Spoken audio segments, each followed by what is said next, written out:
is the CBS Evening News. Dan Rather reporting. Good evening. A vote to repeal landmark legislation in the U.S. House of Representatives today. The House voted to cancel the overall catastrophic illness insurance program. The vote to roll back this major widening of Medicare coverage for 33 million older Americans was 360 to 66. It followed intense lobbying for repeal by some of the very senior citizens the program was supposed to help, but who didn't want to pay for it. Correspondent Bob Schieffer reports on the power of the older Americans' lobby and the politics and economics of health care. Its purpose was to shield the old from financial ruin when they needed expensive medical care, and when Congress, with President Reagan's blessing, passed the law last year to help seniors pay those bills, it was widely praised. It was, after all, a problem that touched millions of Americans. But once lobby groups for the elderly learned the coverage would be financed by a new surtax on senior citizens themselves, they mounted a fierce, effective campaign against it. These are not selfish seniors. They're simply saying, if you're using our money and we recognize we have a debt and deficit, please, will you listen to us? When you hear the screams of protest from one well-organized constituency, you simply can't stand the heat. We made a mistake. Let's face it. Let's admit it. And that's what the House concluded today, repealing by a huge margin the whole thing. Today's action kills a provision that, in effect, would let the government pay for unlimited hospital stays. Kills a provision which capped at $1,370, the amount elderly patients would have to pay in doctor bills, with the government paying the rest. Kills the plan for the government to pay all prescription drug costs over $600. Opposition to paying for it proved just too intense to overcome. What they were saying is, we think the funding mechanism is completely unfair. And they were right. No problem deciding what benefits the seniors need, just a tremendous problem in deciding how to pay for them. With opposition growing in the Senate, it appears the program will soon be repealed there too, which could leave catastrophic health care an idea whose time had passed when the bill came due. Bob Schieffer, CBS News, Capitol Hill. Manuel Noriega tightened his grip on Panama's military today and blamed yesterday's failed coup attempt on the United States. At least 6 Panamanians were reportedly killed in the fighting. President Bush continues to deny any direct U.S. involvement in the uprising. In Washington today, the president and his aides were fending off critics who said the United States may have either missed or bungled an opportunity for a decisive blow against Noriega. From Panama, Doug Tennell begins our report on Panama's day after. As the smoke cleared from Manuel Noriega's headquarters, Loyalist officers said at least 60 troopers had been arrested, along with 4 or 5 senior officers who led the coup attempt. A number of Panamanians died in the fighting. Many were wounded, including some of Noriega's closest aides. But Panama's strongman emerged from the gun battles unscathed. American troops in Panama were still on high alert this morning amid accusations that they supported the coup, accusations strongly denied in Washington. In an interview recorded last night, Noriega said American troops had cut the Pan-American highway leading into the capital during the fighting, slowing up the arrival of pro-Noriega reinforcements. Some who live along the highway said Noriega was right. They described U.S. roadblocks stopping traffic headed for Panama City during Tuesday's fighting. But Western diplomats here say the strongest argument against even tacit U.S. support for the coup attempt is the list of rebel leaders. One source here described them as anti-American, the same officers who saved Noriega from the first coup attempt 18 months ago, but whose loyalties have since taken a full about-face. Doug Tennell, CBS News, Panama. In an interview with CBS News, Defense Secretary Cheney categorically denied Panamanian claims of U.S. military involvement in yesterday's coup attempt. The notion that somehow U.S. forces were involved in supporting the coup or involved in a military fashion is just a lot of hogwash. But Cheney confirmed U.S. troops were conducting patrols on some of Panama's main thoroughfares. He described them as previously scheduled exercises. We Howard Air Force Base area, we had a mechanized company out on the road near Fort Amador. At no time were any U.S. forces in a position where they were confronting Panamanian forces. It simply didn't happen. The Pentagon prepared contingency plans for intervening and placed its forces in Panama on the highest state of alert. But the Bush administration decided backing the coup was too big a risk.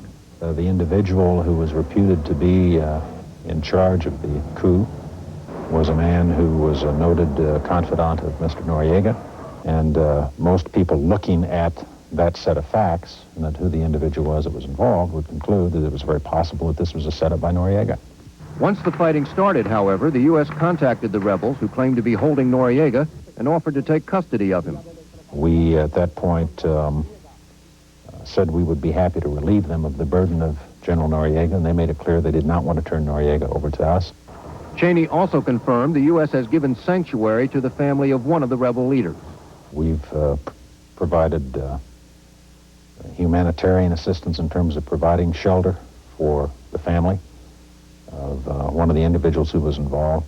By Cheney's account, the U.S. was more than a spectator, but less than a participant in yesterday's fighting. It was exactly the kind of caution which critics say has come to typify the Bush administration's conduct of foreign policy. David Martin, CBS News, the Pentagon. Both Democrats and Republicans in Congress joined in questioning President Bush's handling of the Panamanian situation, some calling it, quote, cold feet. But others, especially those in the Bush administration, insisted that the time simply was not right for U.S. intervention. Secretary of State James Baker played defense at a Senate hearing, and Bill Plant was there.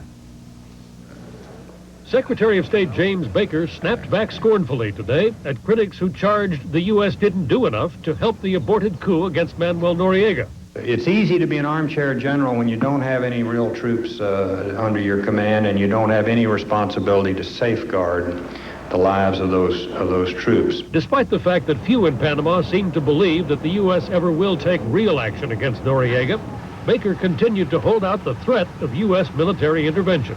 The United States retains the option to use American forces. That option has never been ruled out.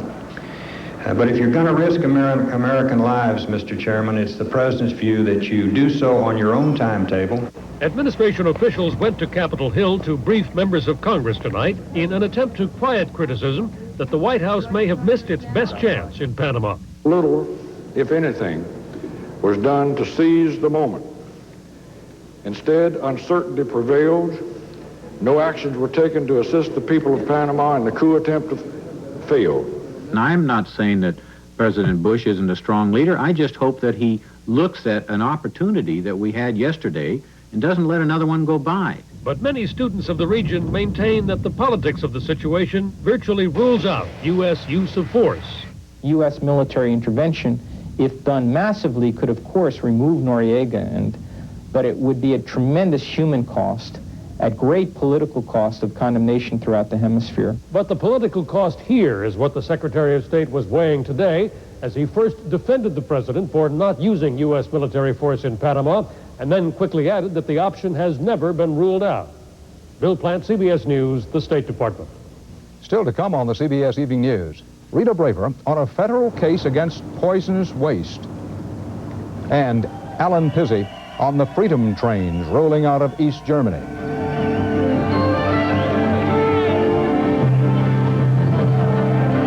Federal charges filed today against local governments for failure to fight industrial waste. Correspondent Rita Braver reports the cities had a quick comeback. They accused President Bush of blowing smoke to cover his own failure to help pay for the cleanup.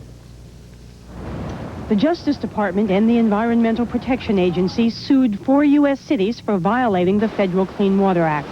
The government accused Detroit, Michigan, Phoenix, Arizona, and El Paso and San Antonio, Texas, of failing to prevent businesses from discharging untreated toxic wastewaters into city sewage treatment systems. Even before today's action, 57 other local governments have been charged with similar violations this year. Absent effective enforcement by the municipalities, the program won't work, the treatment plants won't work, and the water won't get any cleaner. The problem, poisonous chemicals such as cyanide and arsenic are being dumped into the nation's waterways, endangering plants, animals, and humans. The Attorney General claimed that the cities just aren't willing to spend the money to stop it.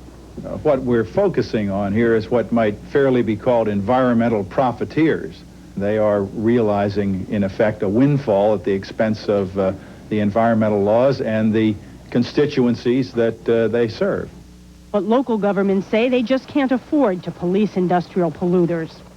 And the National League of Cities charges that the administration is just trying to fulfill President Bush's campaign promises to clean up the environment without spending any federal money. The president proposed to cut the relatively small federal contribution by nearly 50%. So we're being asked to do considerably more, while the federal government is saying, by the way, we can't afford to help you. And with the federal and local governments pointing accusing fingers at each other, the bottom line, according to the EPA, is that dumping of toxic wastes is occurring in up to a third of the nation's cities. Rita Braver, CBS News, Washington. The U.S. Navy took disciplinary action today against 2 officers of the USS Iowa, but 2 others, the captain and chief operations officer, were only officially admonished. All 4 were charged with dereliction of duty, this for lax procedures uncovered during the investigation of the gun turret explosion on the battleship last April that killed 47 people. The end came today at the age of 19 for a cover story racehorse of almost mythical proportions, Secretariat. He was humanely destroyed at the Claiborne Farms in Kentucky, suffering from an incurable inflammation. Secretariat won the 1973 Triple Crown with a legendary victory by 31 lengths in the Belmont Stakes. Earlier, he became the first and still only horse to break 2 minutes in the Kentucky Derby. Big Red was retired to stud the following year.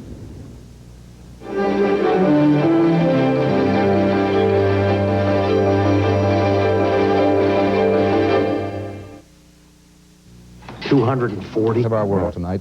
Dan Rather for the CBS Evening News. See you tomorrow. Good night.